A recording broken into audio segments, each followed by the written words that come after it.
শাৰদীয় দুৰ্গা পূজালৈ মাজত মাথো আৰু কেইটামান দিন ৰাজ্যৰ চৌদিশে এতিয়া উৎসৱমুখৰ পৰিৱেশ। ইয়াৰ পিছতো কিন্তু মাৰ্ঘাৰিটা মৃৎশিল্পীৰে জড়িত লোকসকলৰ মাজত নাই উৎসৱৰ উৎসাহ উদ্দীপনা। এই দৃশ্য হৈছে মাৰ্ঘাৰিটাৰ বিভিন্ন স্থানৰ মৃৎশিল্পী প্ৰতিষ্ঠানৰ। এইদৰে এতিয়া দিনে নিশাই খনিকৰসকল ব্যস্ত হৈ পৰিছে দুৰ্গা দেৱীৰ প্ৰতিমা নিৰ্মাণ কৰাত। মৃৎশিল্পীসকল এতিয়া দুৰ্গা দেৱীৰ প্ৰতিমা নিৰ্মাণত ব্যস্ত হৈ পৰিছে যদিও মনত নাই উৎসৱৰ আনন্দ। বাসন্তী শিল্পালয়, অজন্তা শিল্পালয়, শিল্প ভাৰতী আৰু মৃৎশিল্পী প্ৰতিষ্ঠানসমূহৰ গৰাকীয়ে বৰ্তমান পৰিয়াল চলোৱাত ভীষণ অসুবিধা হোৱাৰ কথা ব্যক্ত কৰিছে। অতি পুৰণি শিল্প উদ্যোগ মৃৎশিল্পক জীয়াই ৰখা স্বাৰ্থত ৰাজ্যৰ মৃৎশিল্পীসকলক সহায় সহযোগিতা কৰিবলৈ মৃৎশিল্পীসকলে চৰকাৰলৈ আহ্বান জনাইছে। প্ৰস্তুতি মোটামুটি চলিছে বাৰু।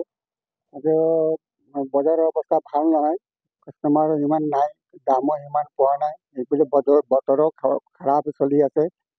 মাজত আগতে কেইবাদিন ভালেই চলিছিল, ৰ'দটো গৰমত সোনকালে কামটো এডভান্স হৈছিল। এতিয়া বৰষুণৰ কাৰণে পিছ পৰি গৈছোঁ, মনটোনো বেয়া, বজাৰো বেয়া। কি ক'ম, আপোনালোকক ধন্যবাদ জনাইছোঁ। ভালে ভালে চব। এইবাৰ কিমান প্ৰতিমা সাজিছে দুৰ্গা প্ৰতিমা?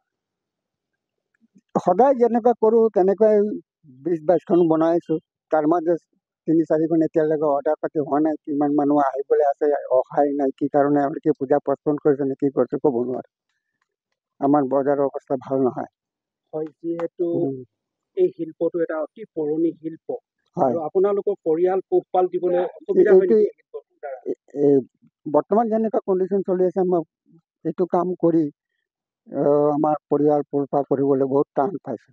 হয়, চৰকাৰ প্ৰশাসনৰ প্ৰতি কিবা আহ্বান জনাবনে? আপোনালোকে যিহেতু এটা পুৰণি এটা শিল্প, চৰকাৰে এই ক্ষেত্ৰত কিবা ব্যৱস্থা গ্ৰহণ কৰিবলগীয়া আছে বুলি ভাবে নেকি? তেওঁলোকেতো কৰিব লাগিছিল, কিন্তু আমাৰ ফালে তেওঁলোকে ইমান নজৰ নিদিয়ে।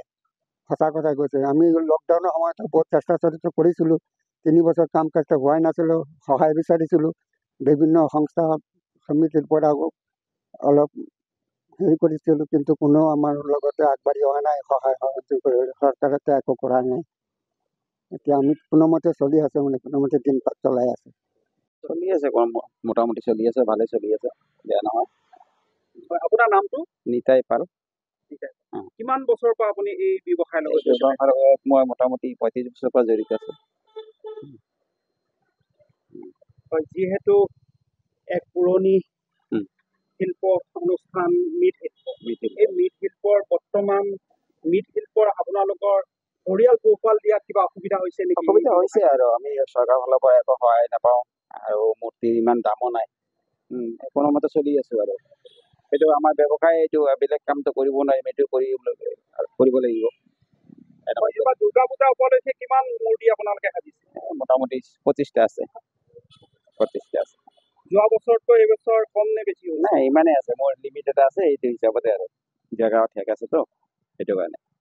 প্ৰতিমাসমূহৰ দাম এবাৰ বৃদ্ধি পাইছে নেকি? বৃদ্ধি অলপ পাইছে, আৰু 1500 টকা মান এনেকৈ বৃদ্ধি পাইছে। কিহৰ কাৰণে বৃদ্ধি পাইছে বাৰু? বৃদ্ধি পাই বস্তু বাহিনীৰ দামো বাঢ়িছে। প্ৰতি বছৰে কাষ্টমাৰে কিবা এটা বঢ়াব লাগে। যিটো প্ৰতি বছৰ লৈ থাকে কাষ্টমাৰে, তেওঁলোকে মানে ধৰক বছৰেকে 500 টকা এটা বঢ়াই দিয়ে আৰু। চৰকাৰৰ প্ৰতি কিবা আহ্বান জনাবনে আপোনালোকক? চৰকাৰৰ প্ৰতি আহ্বান জনাই লাভ নাই, আমাৰ ফালে নাচায় আৰু চৰকাৰ। বহুত আমত লৈ ল'ব, তাৰপিছত আপোনাৰ আমাৰ ফালে নাচায়, চোৱা নাই।